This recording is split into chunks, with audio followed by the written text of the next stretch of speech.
March 1963 saw the first issue of The Amazing Spider-Man, Spider-Man's own title, in which he meets the Fantastic Four. Actually, he's strapped for cash, so he goes to their headquarters at the Baxter Building and tries to apply for a job with them, and then finds out they don't get salaries. Also, this issue introduced J. Jonah Jameson and his son John, the astronaut and future man-wolf. Well, that same month, March 1963, over in Tales of Suspense, yet another Lee and Kirby creation, Iron Man, alias Tony Stark, defense contractor. A story in which he gets, actually in the comics, this happens in Vietnam. Later, it's retconned to be in the Middle East, which he gets attacked and has shrapnel lodged in his heart, and constructs a suit of body armor to escape, and then continues with his identity then as Iron Man. Created by Lee and Kirby, they did the first stories, but it was taken over soon by Larry Lieber, the writer, who's the brother of Stan Lee, remember, Stanley Lieber, and the artist Don Heck. Well, Iron Man goes through several different versions of his armor there in that first couple of years, that first 2 or 3 years.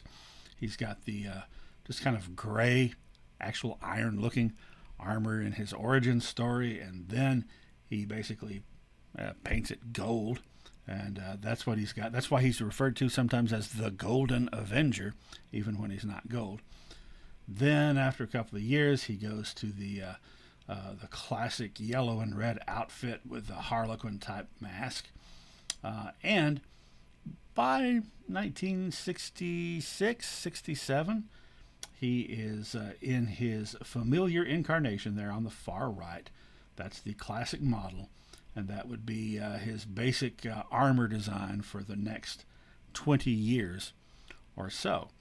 Now, the fact that he's got that shrapnel lodged near his heart, and he put this machine together initially as a kind of a magnet to pull it and keep it from getting any closer, because if it does, it'll kill him, and yet it can't be surgically removed because it's lodged in there, means that he is very vulnerable, right? He literally has a broken heart. So despite the fact that he is a Bruce Wayne-like debonair, millionaire, later billionaire playboy, he has this weakness and doesn't know he could die any time from that.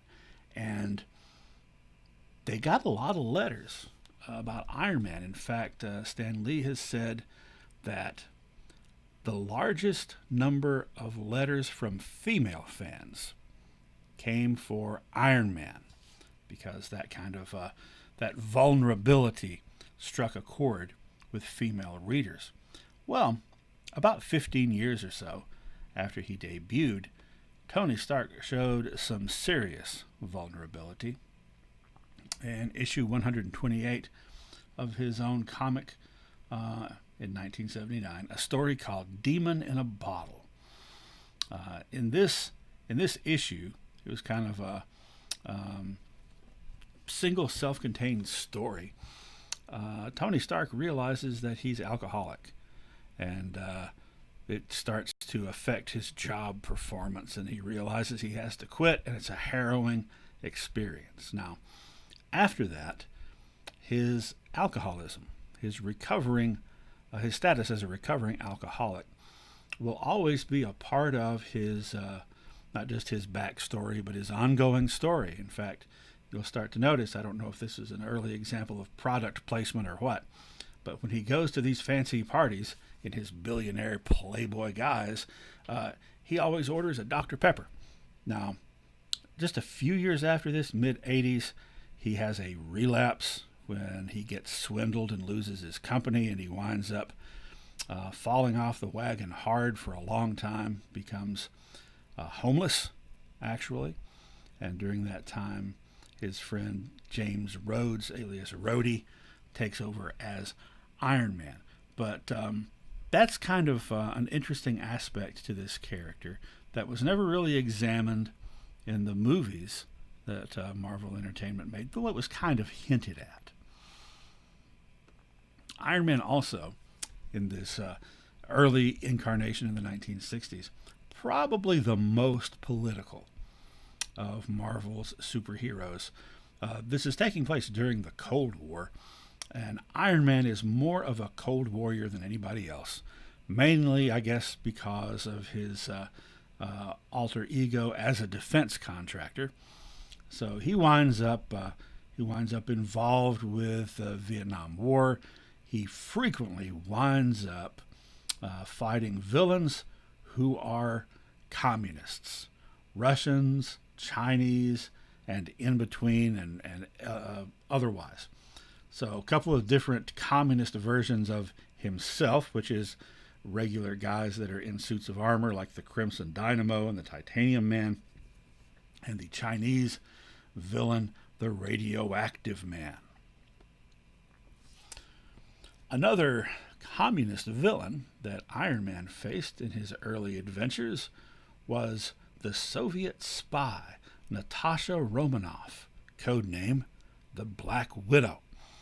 And in fact, she enlisted the aid of this American circus performer, a trick shot performer, who was uncannily accurate with a bow and arrow, whose nickname was Hawkeye, and who is infatuated, actually madly in love with the Black Widow. And she sort of uses him to help her in her schemes against Iron Man. Although eventually, actually it doesn't take too long, Hawkeye comes over to the other side, becomes a good guy. And then later, Natasha Romanoff does as well. She defects from the Soviet Union and becomes an agent of S.H.I.E.L.D. But both of them got their start in the pages of Iron Man. Another new character introduced in 1963, in July of that year. This time not with Jack Kirby, but again with Steve Ditko.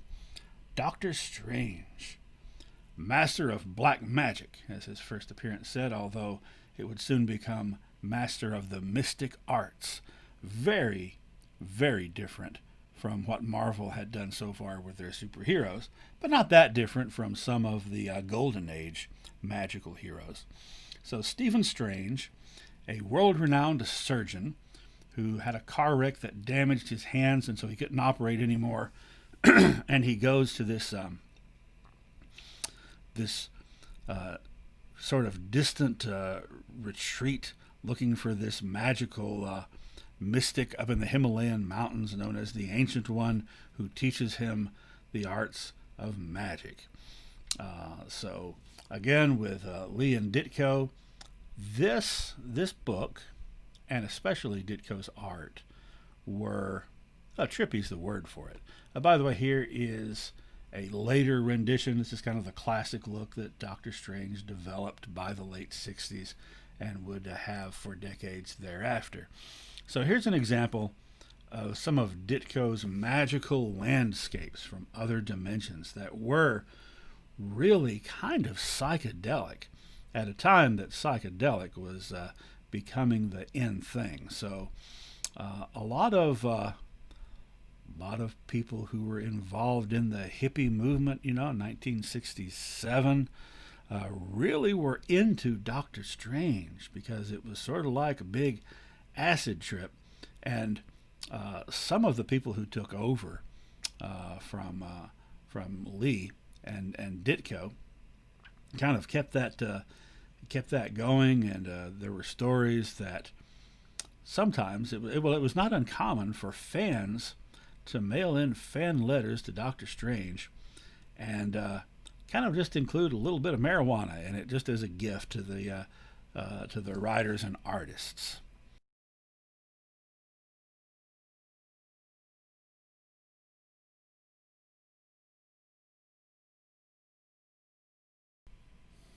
By the way, this is why in Stan Lee's cameo in the Doctor Strange movie, he's reading the book The Doors of Perception by Aldous Huxley and laughing, saying, "That's hilarious." the book is about Huxley's experience experimenting with psychedelic drugs. Quite appropriate in a Doctor Strange movie. Well, a couple of months after that, a new super team was introduced. Actually, two new super teams. This is one of them. The X-Men, the strangest superheroes of all, in the sensational Fantastic Four style. The X-Men are mutants who are actually all teenagers. They are all students at Professor Xavier's School for Gifted Youngsters in Westchester, New York. Professor Xavier, alias Professor X, a mutant himself and an expert in mutation, who has gathered these young people so that they won't be brought into the sway of evil mutants who want to attack humankind. The foremost example of which is Magneto, whom we later learn is an old friend and colleague of the professor. So, the original X-Men, there were 5 of them. They included Cyclops, Scott Summers, who shoots optic beams from his eyes, the Beast, alias Hank McCoy, the Angel, Warren Worthington III, he's the guy with the wings, Iceman, I bet you can guess which one of those he is, Bobby Drake, and Marvel Girl, alias Jean Grey, who will change her name in the late 70s to Phoenix. Well, this one gets a little bit of a slow start, but it hangs in there. The same month that the X-Men debut, the other new super team debuts, the Avengers, except they're not new characters. This is kind of in the tradition of the Justice League of America and the Justice Society over at DC Comics, in which you take several heroes who already have their own books and put them together, kind of in an all-star team. What brings them together in the first issue is the threat posed by Thor's evil brother Loki. And there are 5 founding members of the Avengers, only 4 of whom get their name above the title and their picture in the left-hand corner. Who gets left out? The Wasp gets left out. But she was there, one of the founding members of the Avengers. Well, the Hulk is also one of the founding members, but that doesn't last long because he pretty quickly goes on a rampage, and then the Avengers have to fight him, and then he becomes, for a while, one of their enemies. They also are trying to catch Prince Namor, the Submariner, who, like the Hulk, has anger issues. And it's while they are pursuing him, in issue 4, that the 3rd member of the old Marvel triumvirate from the Golden Age is brought back, if you count the Human Torch in his new incarnation as being, in the tradition of the original Human Torch. And that's Captain America. Now, Namor plays into it, and it's kind of interesting the way it happens. Now, we talked about how in Fantastic Four number 4, 2 years before this, Namor had been reintroduced. And there in the center here, you can see the Human Torch shaving the beard off this homeless guy he found that looked vaguely familiar. And then when he shaves his beard off and burns off some of his hair, he realizes it's the Submariner. And at that point, he throws him in the water, and his memory comes back, and he's ticked off. Okay? Well, here we go. 2 years later, the Submariner, who's being tracked down by the Avengers, happens to be up in the frozen North Country, and he comes across these Inuits who are apparently revering this figure that is frozen in ice, and the Submariner, the arrogant jerk that he is like, oh yeah, well, I'll show you. This is worthless, and he throws the block of ice into the ocean, whereupon it starts melting, and the Avengers in their submarine, who are following the Submariner, see this figure floating in the water, think it's him, and pull it in, but lo and behold, it's actually the long-lost superhero from World War II, Captain America, who has been, as of this issue, retconned as having disappeared and being assumed dead at the end of World War II. In reality, he was frozen in ice all that time. Well, Captain America becomes a vibrant part of the team, such a vibrant part that it's easy to include him among the founders of the group, even though he doesn't show up till issue 4.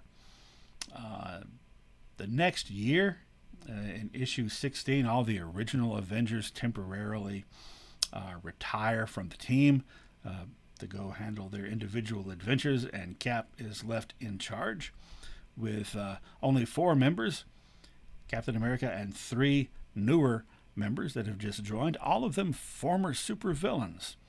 The Scarlet Witch and Quicksilver, who are twins and mutants, and former members of Magneto's Brotherhood of Evil Mutants. We later discover they're actually secretly his kids, they just don't know it yet. And Hawkeye, who, remember, had shown up as a villain in Iron Man and has gone on to change sides. And this group was informally known as Cap's Kooky Quartet. The public was a little bit lacking in confidence in them because none of them had the level of superpowers that a Thor, Hulk, or Iron Man had, and 3 of the 4 were actually recently reformed criminals.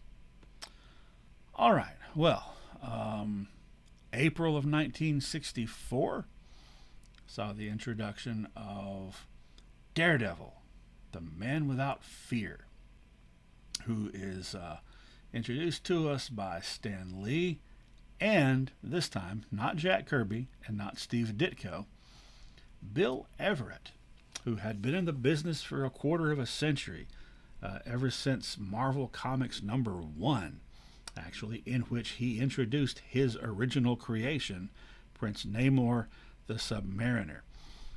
Everett was responsible for much of the look and origin of Daredevil, although, of course, as usual, Stan Lee wrote the dialogue and the captions. Within just a few issues, Wally Wood was brought on board because the book wasn't doing well, and gave Daredevil a redesign and a new costume that has stuck with him ever since. So Daredevil is secretly the blind lawyer Matt Murdock, who was blinded as a child when actually this elderly blind guy was crossing the road, and this delivery truck, had spun out of control and was about to hit him, and like 13, 14-year-old Matt Murdock leaps in and knocks the old guy out of the way, and instead he gets hit by the truck, and the truck is hauling these canisters of nuclear waste, and they roll out, nuclear isotopes actually, and one of them rolls out and falls right in front of the kid's face, blinding him permanently, but augmenting all his other senses so that he has super hearing and super smell and super taste, and he has this sort of natural radar, which may actually be more like sonar, like a bat would have, in which, although he can't see three-dimensional details, he knows where objects are located all around him. So let's think about that for a second. I've already mentioned this in reference to the Hulk and his origin. Radiation, man. In the late 1940s, horror movies in the United States made a shift away from being about traditional monsters that came from European folklore, like vampires and werewolves, and instead being about animals and sometimes people that had been horribly mutated by atomic radiation and turned into monsters. And so this is kind of a continuation of that, except with the idea that there can be good results of nuclear power, in as much as it creates heroes, although it kind of messes up their lives. And really, everyone's life here is kind of messed up. But think about it. Fantastic Four, bombarded by cosmic rays. Bruce Banner, bombarded by gamma radiation. Peter Parker, bitten by a radioactive spider. He was with his high school science class at this museum, and they were demonstrating this radiation, and a spider had gotten into it and bit him, and that's how he got his powers. And now Matt Murdock, who is blinded and yet at the same time has all his senses augmented because of a radioactive isotope. So that's it's a pretty good percentage of the superheroes that Marvel has at this point. And let's stop and think for a moment about the X-Men. Now, in the first issue of the X-Men, Professor X is giving a speech about the growing number of mutants in the world. And then he's got this school, right, where he has started recruiting mutants. And as I said, they're all teenagers, probably ranging in age from about 15 or 16 to about 18. And this is 1963, 64 when this comes out. Actually, it's 1963, September 63. So if we're looking at kids who are teenagers that are mutants, and mutants have suddenly started showing up all over the place, when would these kids have been born? Why, they would have been born, let's say they ranged in age from 15 to 18. They would have been born between 1945 and 1948, which is when atomic testing first started happening in the United States. And the storyline is that this generation of kids has got a huge number of mutants. Well, it's all that radiation that is causing these mutations. Not to say that there weren't mutants before that, but now they're sort of multiplying exponentially. So the power of the atom.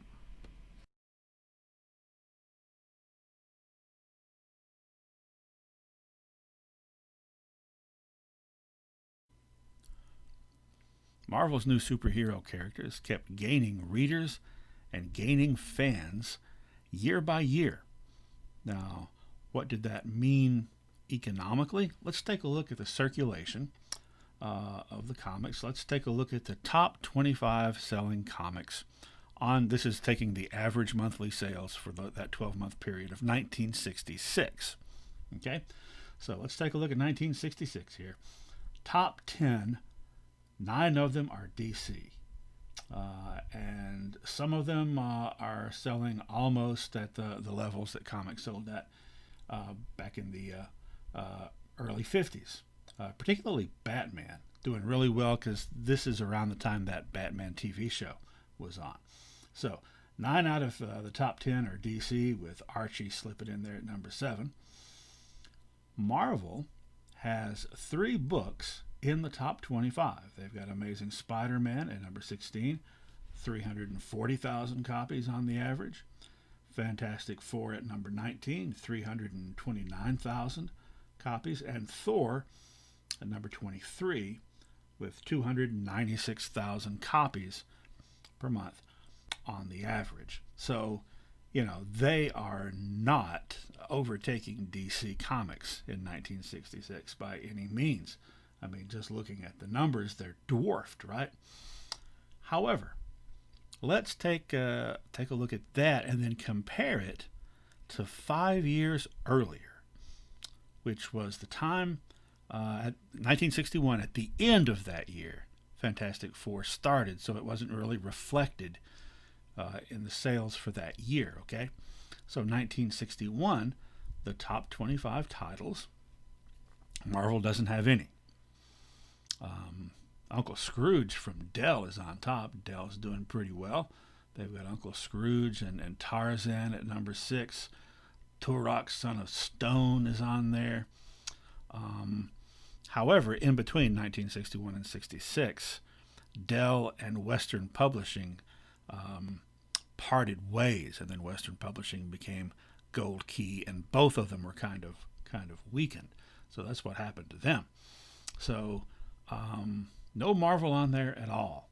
Let's take a look at the first Marvel books that show up in the top 50. They had 2 books in the top 50. At number 40 and number 41, Tales to Astonish and Tales of Suspense. Okay, each of them about 184,000 copies. So Marvel, in a 5-year period, went from having no books in the top 25 to having 3 books in the top 25.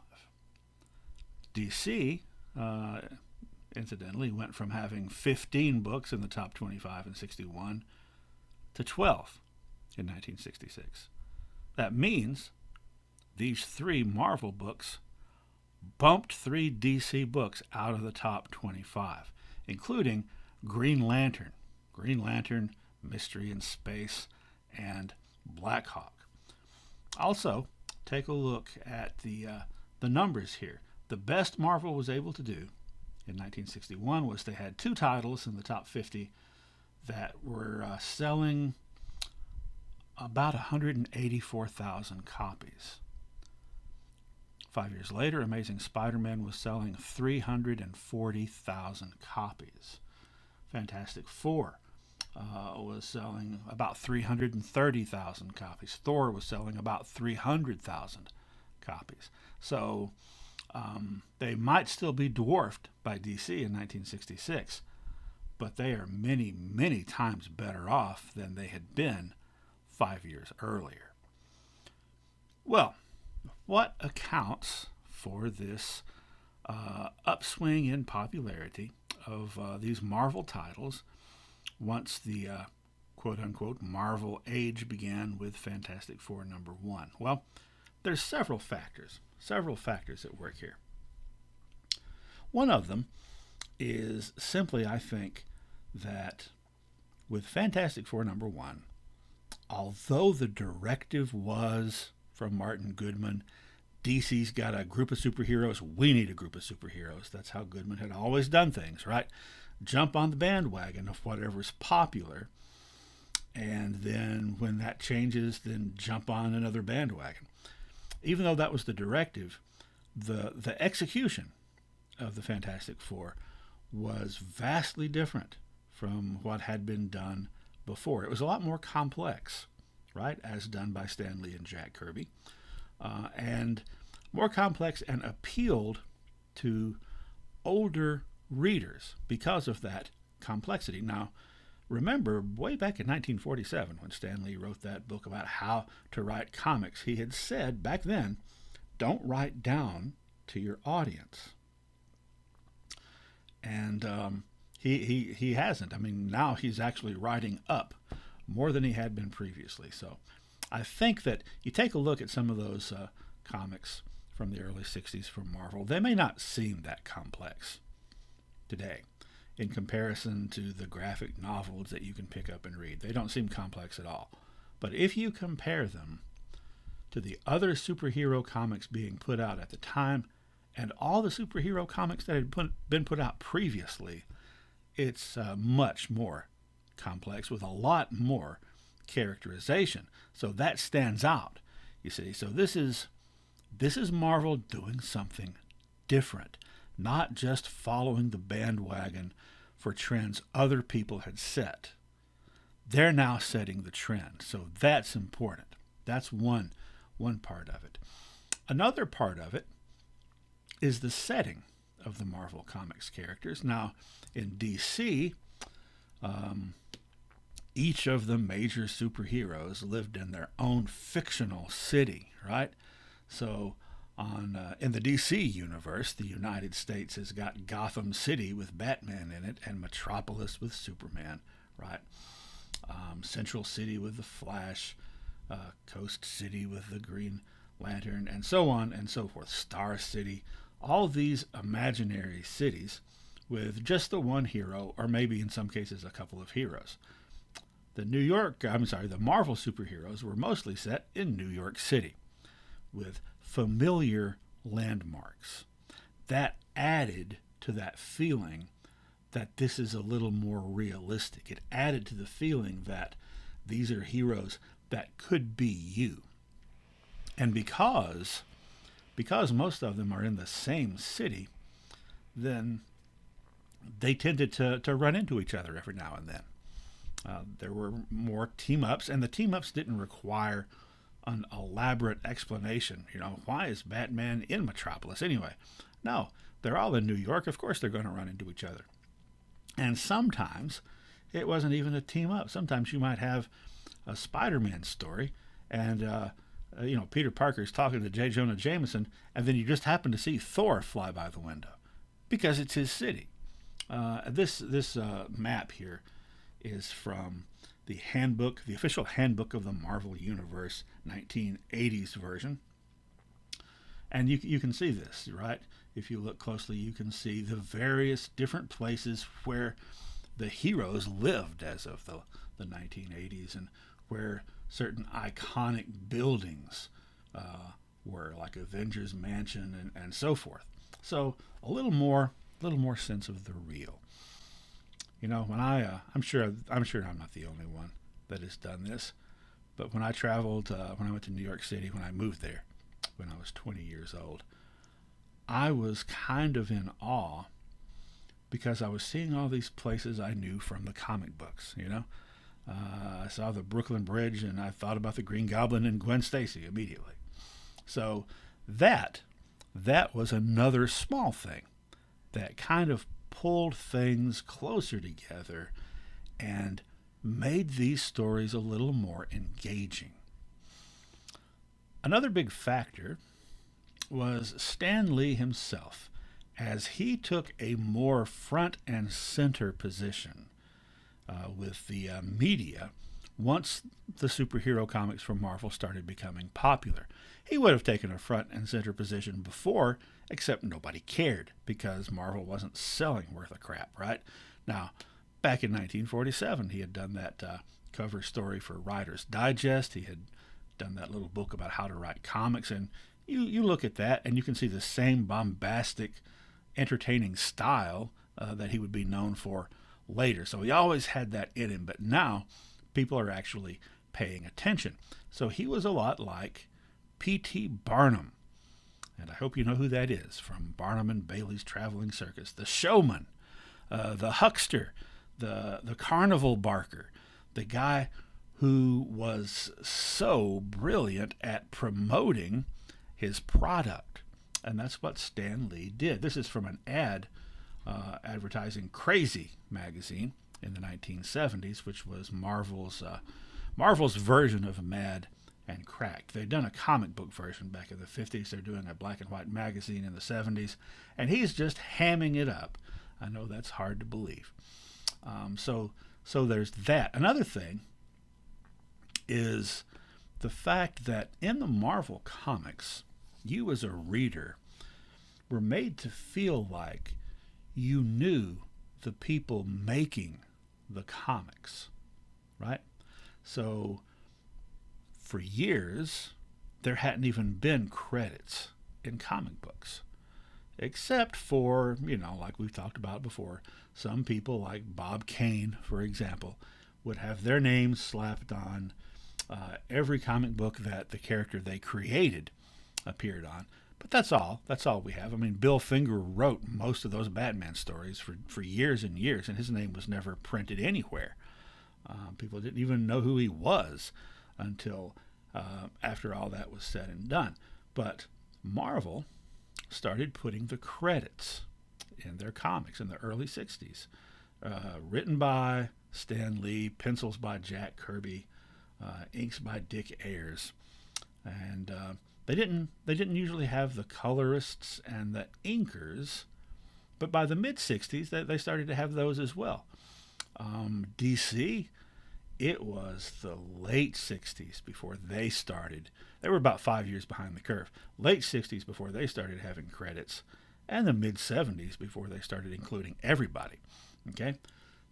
Also, the Marvel crew was known as the Bullpen, which, that's the place there where baseball players are waiting. It's also just a name for offices in general. And the way it was presented in the letters pages and the editorial pages of Marvel Comics, you were led to believe that all these people were right there in the office all the time, and that they were just having a blast, that it was a party and everybody loved each other, and you can be part of it, right? You actually get to know who the different letterers are. You know the names of the inkers and the pencilers, and you can learn to distinguish their styles from one another. So you can identify them even if you didn't have credits. And that's making you, the reader, part of it. Here's just an example. This is from around 1968 of a multi-page spread that gave you photographs. You're seeing their names all the time. And Stan Lee made up funny nicknames for everybody. He was Stan the Man. You had Jack the King Kirby. You had Gentleman Gene Colan. You had Jazzy John Romita. Also, that sort of endearing thing that made you feel like these are not distant figures, but they got a nickname, and you know the nickname, right? And now, you're being shown their faces. And every once in a while, you'd have something like this. You can look through here and see several of the people that we've already talked about, and a few others that we'll be talking about more. We haven't talked about Sal Buscema. He was John Buscema's younger brother, and he was a very prominent artist in his own right. But you feel like you're a part, and that's not something that you were getting from DC or any of the other companies, really. Also, Marvel had letters pages. They started printing people's letters, and they'd have cute names for the letters pages. Captain America's letters page, Let's Rap with Cap. And there would be editorial responses to the letters, and that was sort of a sense of interaction as well. Now, there's an ad up here for the MMMS. We'll talk about that in a moment.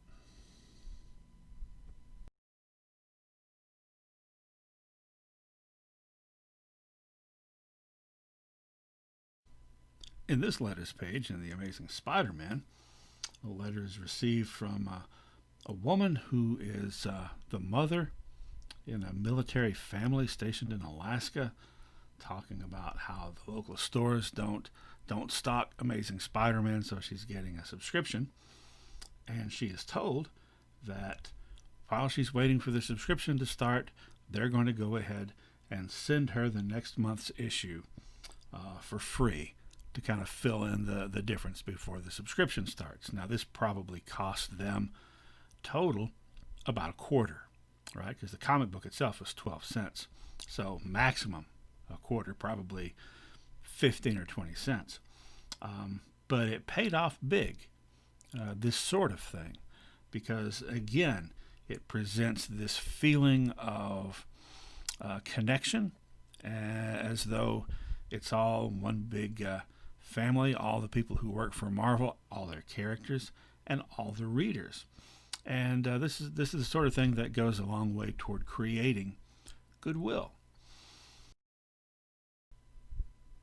Marvel went a step further in December of 1965 when they started including in every issue of every comic they put out bullpen bulletins. So, for example, the first month that this was done was the comics that were dated December 1965. So every issue would have this page in it, although actually that month the ad for the surprise poster you can get had different characters in different magazines, but the rest of it was the same. So this is something that also served to make readers not only aware of what new books are coming out, but what's going on at their favorite comics publisher, Marvel. Now, a couple of years later, DC started having something called Direct Currents that essentially was just the checklist part, just telling everyone what new books were coming out that month or that particular week. They didn't have all these other things that Marvel did, like in the lower right-hand corner you'll notice there's T-shirts for sale, although DC had DC merchandise throughout their books. But zooming in a little bit more closely, we can see that in addition to the checklist, over on the news section. Essentially, they are catching the readers up with tidbits about Marvel, including what writer or artist or penciler has moved from one book to another.